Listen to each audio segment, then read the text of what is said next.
My sister's best friend asked me to pretend I loved her in front of 300 wedding guests, and by the end of that weekend, pretending was the only thing about it that turned out to be a lie. My name is Nathan Cole.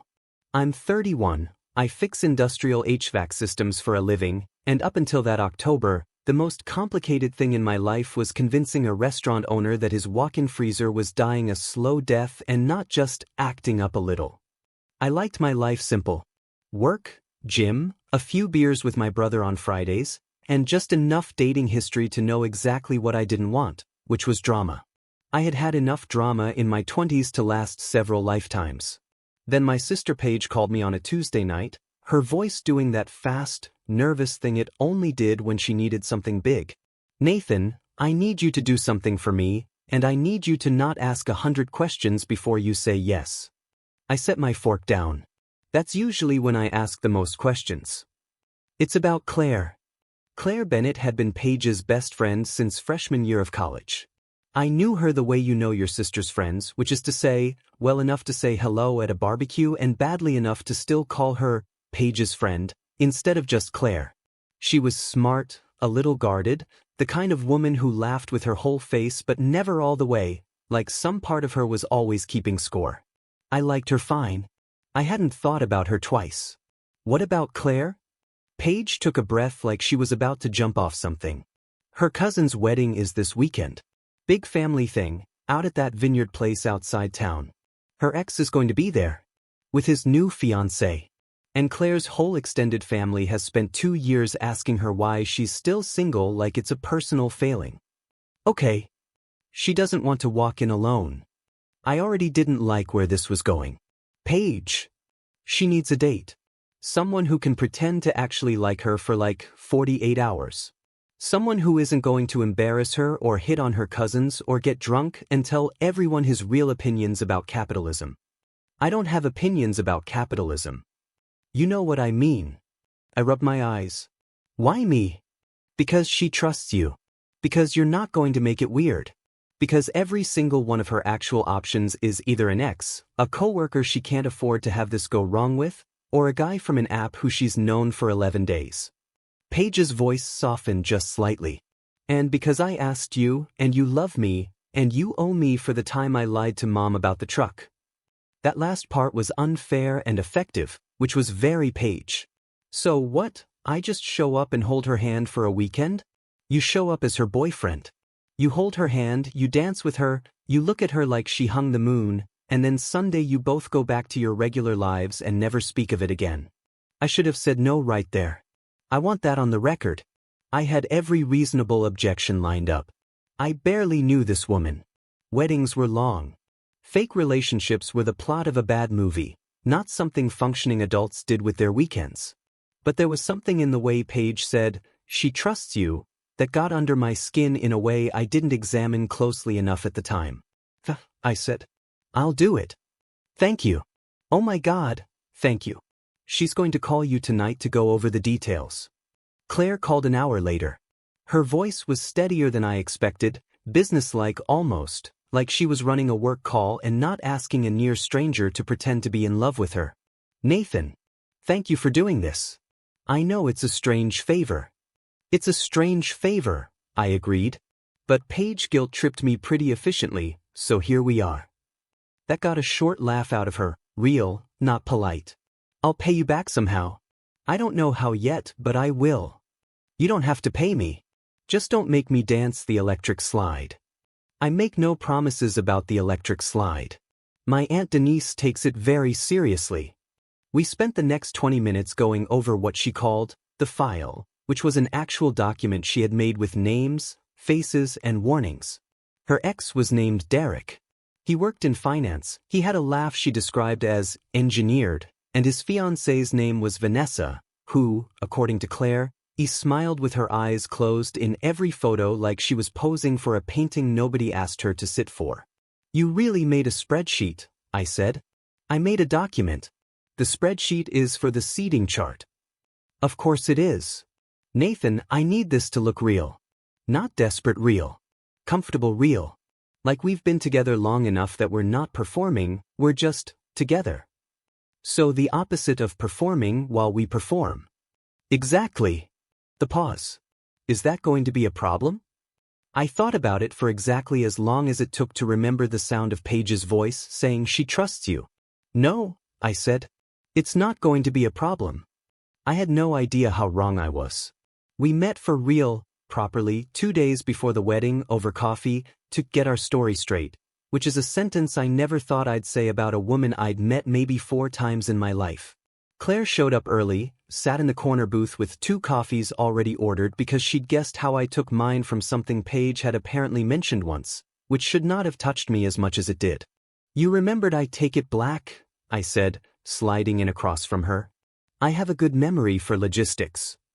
She slid a folded piece of paper across the table. Our story. 2 years dating, met through mutual friends, which was at least half true.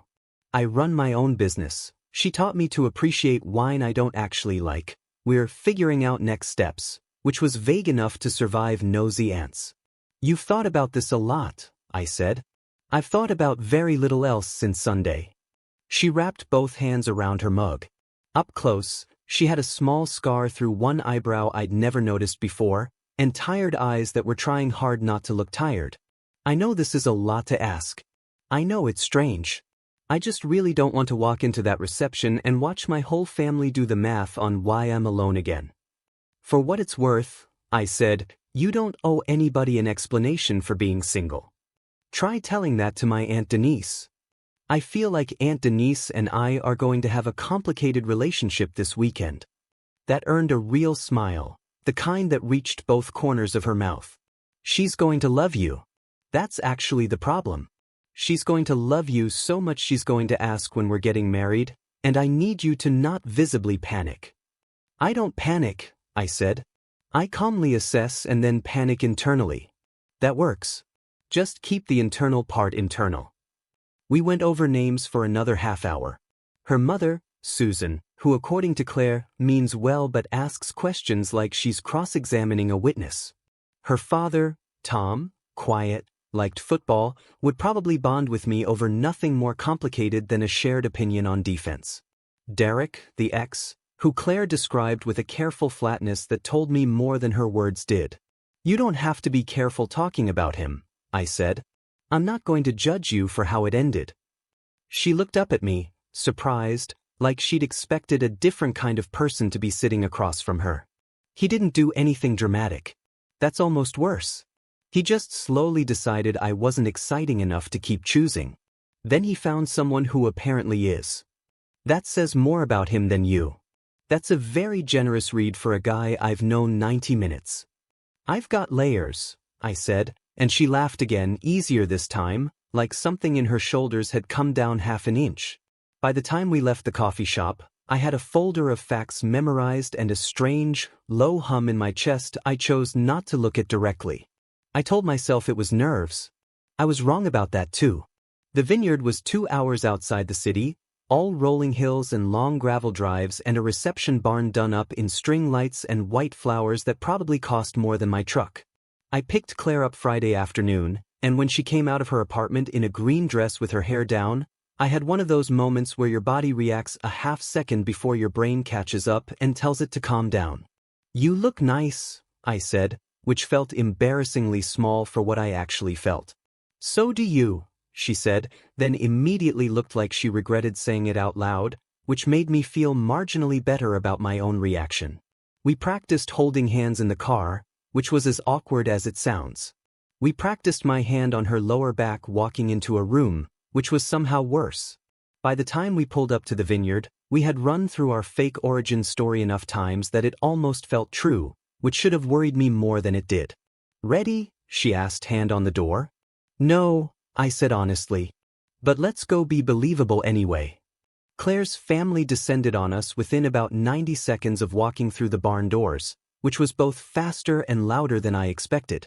Her mother, Susan, hugged me like I was a long-lost relative, which I found out later was because Claire had apparently been talking about me, quote, for a while, which was news to both of us since we'd known each other properly for 3 days. So you're the famous Nathan, Susan said, holding both my hands.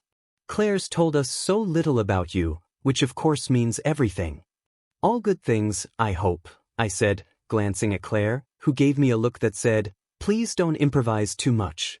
She said you fix things for a living. That's a good, steady kind of man.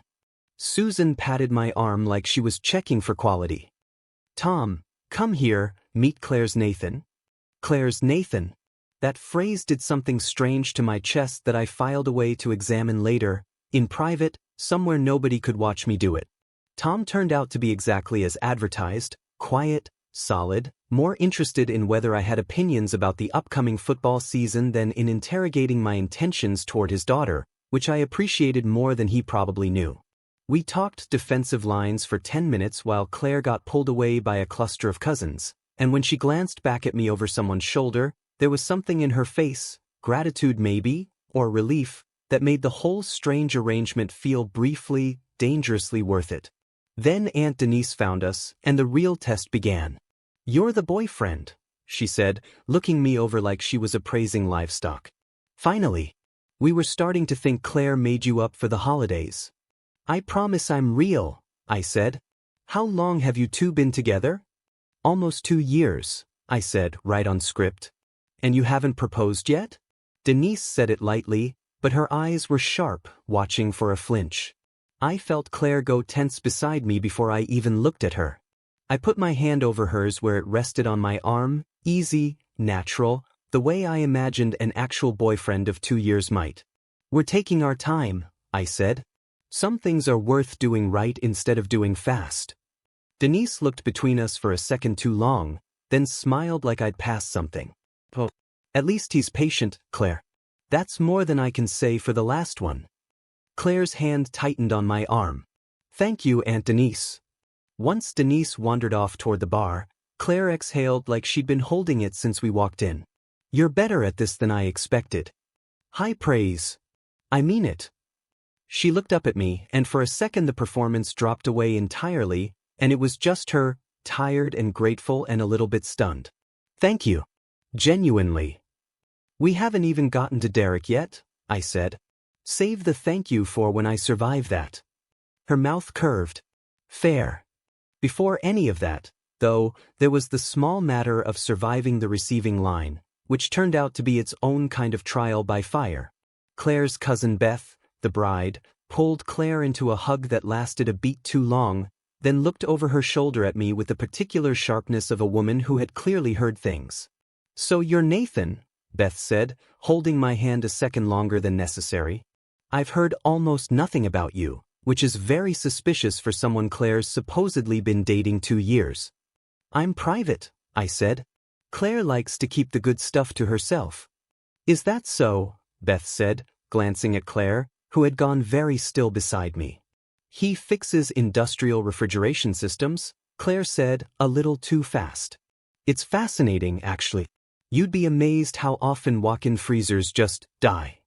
"Riveting," Beth said, clearly not convinced, but the line behind us pushed forward, and she let it go with a look that told me this wasn't over. "That was close," Claire whispered as we moved toward the bar. "Walk-in freezers just die," I repeated. "Really sold it." I panicked. "You made me panic." I didn't say a word. "You looked at me. That's basically the same thing." I laughed harder than the joke deserved, mostly out of relief, and something in her shoulders eased at the sound of it, like she'd needed to know I wasn't going to treat the whole thing as fragile. We got drinks, found a spot near the edge of the dance floor where we could watch the room without being fully swallowed by it, and for a few minutes we just stood there, not performing anything, just two people catching their breath before the next round. "Your family runs hot," I said. "They mean well. Mostly. They just mean well very loudly, and usually at the worst possible volume, in the worst possible moment." She took a sip of her wine, eyes scanning the crowd like she was tracking incoming weather. "Denise is going to find us again in about 10 minutes. She's like a heat-seeking missile for uncomfortable questions." I survived round 1. Round 1 was a warm-up. She was being polite because Mom was standing right there. "Great," I said. "Something to look forward to." "You wanted drama-free," she said, glancing sideways at me. "I did warn you this wasn't that." "You did," I admitted. "I said yes anyway." "Regretting it yet?" I looked at her for a second too long before answering, longer than the question really called for. Not even a little, I said, and meant it more than I expected to, 3 drinks and 1 dance floor away from admitting it out loud. Derek found us at the cocktail hour, exactly the way Claire had predicted, drink in hand, laugh already primed. His fiancée Vanessa was beautiful in the specific, polished way of someone who had never once in her life had a bad hair day, and she smiled at Claire with a warmth so calculated it made my back teeth hurt on Claire's behalf. "Claire, it's so good to see you," Vanessa said, pulling her into a hug Claire clearly hadn't asked for. "You look amazing." "Doesn't she look amazing, Derek?" Derek's eyes moved over Claire in a way that made me want to step slightly forward, which I did, without fully deciding to. "You do," he said. "You look happy." "I am happy," Claire said, and reached for my hand like it was the most natural motion in the world. "Derek, Vanessa, this is Nathan." Derek's handshake was exactly as firm as a man trying to prove something. "Good to meet you." Claire mentioned she was seeing someone. "Did she?" I said, glancing at Claire, who was doing an impressive job of looking like a woman who mentioned me constantly instead of one who'd met me 4 days ago. "So how'd you two meet?" Vanessa asked, the question landing with the particular brightness of someone hoping for an interesting answer to repeat later. "Through Claire's best friend actually," I said. "Took me embarrassingly long to work up the nerve to ask her out properly." "That's sweet," Vanessa said, in a tone that suggested she found it anything but interesting. Derek was watching Claire the way you watch something you've decided you didn't actually want to give up. "You seem different," he said to her. "Good different." "I've had some practice not shrinking myself for people," Claire said, and there was an edge under the pleasant tone that told me this sentence had been sitting in her for a long time, waiting for the right room. Derek's smile faltered for half a second before he covered it. "Oh, good for you." "Good for me," Claire agreed, and squeezed my hand hard enough that I understood the conversation was over as far as she was concerned. We walked away toward the bar, and I felt her exhale slow and shaky beside me. "You okay?" "I think so." She glanced back once, quick, then forward again. I didn't expect that to feel as good as it did. Watching him realize you're fine without him? Watching myself not fall apart in front of him. She looked at me, something new in her expression, something I couldn't quite name yet. "You didn't have to jump in like that." "I didn't jump in. I stood there." "You stood there as you meant it." I didn't have a good answer for that, mostly because I wasn't sure myself how much of it I'd meant. Dinner sat us at a table with Paige's parents on one side, and for the first hour, everything ran smoothly enough that I almost forgot it was fake. We told the story of how we met, so many times it started to feel worn smooth, like a stone you'd carried in your pocket too long. Claire laughed at my jokes in a way that didn't feel performed anymore, and twice I caught myself reaching for her before I remembered I was supposed to be reaching for her, like the line between the act and the actual thing had gotten blurry somewhere between the appetizer and the toast. Then the best man stood up to give his speech, and somewhere in the middle of it he made a joke about the bride and groom's whirlwind courtship, and the whole table turned, unprompted, toward Claire and me. "You two are next, right?" one of the cousins said, half joking, half not. "One wedding at a time," Claire said smoothly, and under the table her hand found mine again. Not for show this time, I didn't think, just because the moment had gotten a little too big for either of us to hold alone.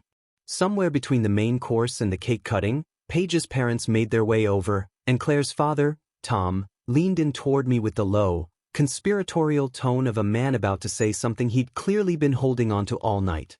"You handled that Derek fellow well," Tom said. "Didn't rise to it.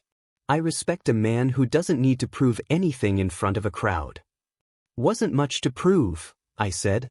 "Claire didn't need defending. She had it handled." Tom studied me for a second, the same quiet appraisal I imagined. He gave a used truck before deciding whether to buy it.